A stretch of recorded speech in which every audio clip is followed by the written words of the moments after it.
হবে কিনা বুঝে ডেফিনেটলি আমরা এটা যেহেতু আমরা আপনাকে এটা বলতে হবে যে আমাদের প্রেসিডেন্ট কিন্তু যে কোনো টাকা আপনারা জানেন কিনা জানি না পেমেন্ট করতে এখন হয়তো বিকাশে নগদে যাই করুক না কেন বাউসারে উনি কোনো ডকুমেন্টস ছাড়া কোনো পেমেন্ট পে করে না। আশা করি আপনারা স্বচ্ছতা আপনারা দেখবেন, যেহেতু কিছুদিন হয়েছে আশা করি এটা ব্যাপারে নো ডাউট আমরা আমাদের প্রেসিডেন্ট এগুলো মেনটেন করে শিখছি। আপনাদের ধন্যবাদ। কমিটিকে 3 বছর পরে শুরু হয়েছে, তারপরে আমার সভাপতি হয়ে গেছে, কিন্তু এক পর্ব যে খেলা হয়েছে সেখানে আমরা দেখলাম যে আসলে অনেকগুলা মাটি আসলে খুবই খারাপ অবস্থা। আবার কিছু ক্ষেত্রে জনপ্রিয়তে প্রোগ্রাম করছে সে রেফারিং নিয়ে, রেফারিটার জন্য আপনার মার খেসে সঠিক। আবার কিছু অভিযোগ করছে যে হোম ম্যাচ যেটা হয় রেফারিরা হোম ম্যাচের প্রতি বায়াসড হয়, এই দুটো অভিযোগ আসছে। এগুলো আপনারা মানে খতিয়ে দেখবেন কিনা? না, আমরা সবকিছু খতিয়ে দেখছি। আমরা তো বললাম আপনাকে, আমরা প্রতিটা রিপোর্ট আমরা কালেকশন করছি। আমার বিশেষ করে আমি গতকালকে প্রেসিডেন্ট ইনস্ট্রাকশনে আমি মিডিয়ার সাথে বসছি, আজকে আমি ভেন্ডার নিয়ে আসছি, তার সাথে বসে প্রতিটা রিপোর্ট আসে এবং আমাদের একটু পরে প্রেসিডেন্ট এমপি কমিটির সাথে বসবেন, তাহলে এই প্রবলেমগুলো যেন ফেস করতে না হয় ভবিষ্যতে উনি এটা নিয়ে কথা বলবেন। আশা করি প্রবলেম হবে না। অনেক কিছু মাঠ নিয়ে যেটা আমি বলছিলাম, যেহেতু দীর্ঘদিন মাঠে খেলা নাই, আপনারা জানেন জেলা কমিটি নেই, অনেক কমিটিতে অনেকে নাই আসছে, এখন নতুন করে সাজায় আনতে আমাদের একটা প্রবলেম হচ্ছে। তো এখন মোটামুটি আমরা বসাচ্ছি, ভালো অবস্থা আছে। আশা করি ভবিষ্যতে এই প্রবলেমগুলো হবে না।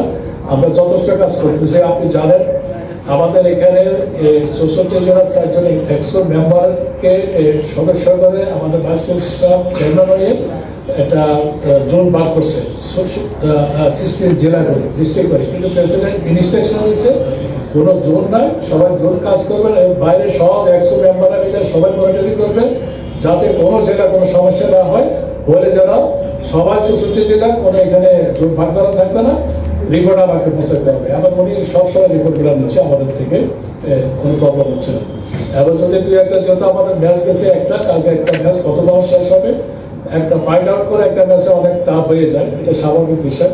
তো আশা করি প্রবলেমগুলো থাকবে না। আমরা ইনশাআল্লাহ চেষ্টা করছি সবাই এই কমিটি যাতে ভবিষ্যতে এই প্রবলেমগুলো না থেকে আমরা ভালো কাজ করতে পারি। মানে ফার্স্ট রাউন্ডে প্রত্যেকটা টিমকে হোম এন্ড অ্যাওয়ে খেলার জন্য কত টাকা দেওয়া হয়েছে, সেকেন্ড রাউন্ডে কি সেম টাকা থাকবে? ফার্স্ট ম্যাচে আমরা প্রত্যেকটা টিমকে 60,000 টাকা করে দিয়েছি একটা ম্যাচের জন্য। একটা ম্যাচ মানে ওদের টুকটাক খরচ আছে, বিভিন্ন নেট নাই, আর বলগুলো আমরা কিন্তু প্রতিটা টিমকে আলাদা বল দিয়েছি, 10টা করে বল দিয়েছি, আর 5টা যে যেমন ডিমান্ড করছে সবাইকে আমাদের নতুন যে বলগুলো আসছে আমরা বলগুলো দিচ্ছি। এবং আমরা হচ্ছে পরবর্তী ম্যাচগুলোতে আমরা প্রত্যেকে 15,000 টাকা, 10,000 টাকা ট্রান্সপোর্ট পারপাস, আর 10,000 টাকা দেবো আমরা তাদের ম্যান অফ দ্য ম্যাচ যে হবে, যে দিয়েতে তাকে 5,000 টাকা 25,000 টাকা দিলে 60 পরে যাবে 15 আর 10 যাবে হলো ট্রান্সপোর্টে 15 যাবে, আর ম্যান অফ দ্য ম্যাচে 10,000 টাকা। আচ্ছা, কিন্তু এই মানে আপনারা 10 কোটির উপরে পাচ্ছেন, এত কম কেন? আপনার 10 কোটি টাকার উপরে আপনি শুনছেন, আপনি পাইছি কত সেটা তো আপনি পাইছেন। 5 কোটি অলরেডি আপনি 5 কোটি এটা ফিনান্স করে কি জিজ্ঞাসা করলে আমার মনে ভালো হবে। শাহিন ভাই আমার একটা আরেকটা একটু ইন্টারাপ্ট করি। আপনার হলো আপনার ভাইস প্রেসিডেন্ট ওয়াহিদ হ্যাপি ভাই বলছিল যে আমাদের 17 কোটি টাকা আসলে যে এটা 18 কোটি টাকা এই যে 70 হবে, আপনার ন্যাশনাল চ্যাম্পিয়নশিপ হবে, জেএফএ কাপ হবে। কিন্তু জেএফএ কালকে হলো আপনার রাঙামাটি এক হচ্ছে প্লেয়ার আনএভেলেবিলিটি, আর একটা বলছে টাকার অভাব, আমরা খেলতে পারলাম 17 কোটি টাকা দিয়ে হলো আপনার 3টা টুর্নামেন্ট করা হচ্ছে, অথচ টিম বলতেছে আমার টাকা নাই। আমার মনে হয় এই সম্পর্কে বলিনি, আমাদের চেয়ারম্যানকে আপনার প্রশ্ন করলে বেটার, যেটা আমি এই বিষয়ে জানি না। আমি যেটা জানতে চাচ্ছি যে পাচ্ছি যে আমার খেলার আপডেটটা আপনাকে জানাই না। আর টাকা যেটা বললেন যে সেটা 3টে টুর্নামেন্ট হবে, এএফএ কাপ হচ্ছে, আন্ডার 17 হবে এটার পরে। সো এবারে যে খরচ 64 জেলা হচ্ছে, নিশ্চয় অবশ্য খরচ আছে, এবং এই খেলাগুলো নিশ্চয় একটা বাজেট হয়েছে, বাজেট অনুযায়ী টুর্নামেন্টগুলো হচ্ছে। তো এটা আমার মনে হয় আমার চেয়ারম্যান সাহেব ওয়াহিদ চৌধুরী সাহেব উনি ভালো বলতে পারবেন উনি আসলে কি করতে যাচ্ছেন।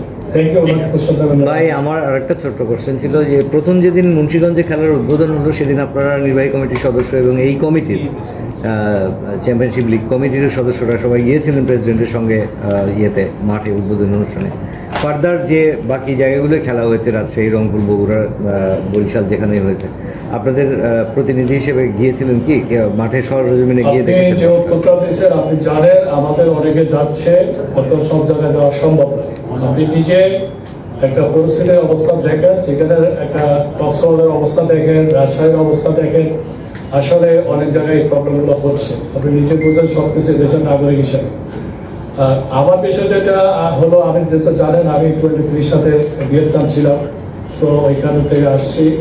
আমি থাকা অবস্থা আমার যে জেলাগুলোর দায়িত্ব ছিল, আমি সব জেলা আমি মনিটরিং করছি। এবং আপনি শুনছিলেন যে আমি বরিশাল, চিরাং ডিভিশন সব জায়গায় প্রবলেম ফেস করি। আমি সবার সাথে মনিটরিং করে, কমিটির সাথে মনিটরিং করে, লোকাল কমিটির সাথে মনিটরিং করে, কী কী প্রবলেম আছে সব ফাইন্ড আউট করে ওদেরকে হেল্প করছি, যাতে আমার কোনো সমস্যা নয়। আমি আমারটা বলতে পারবো, বাকিটা কোশ্চেনটা আমরা তাদেরকে করলে মনে বেটার হবে। ওকে, থ্যাংক ইউ। ভাই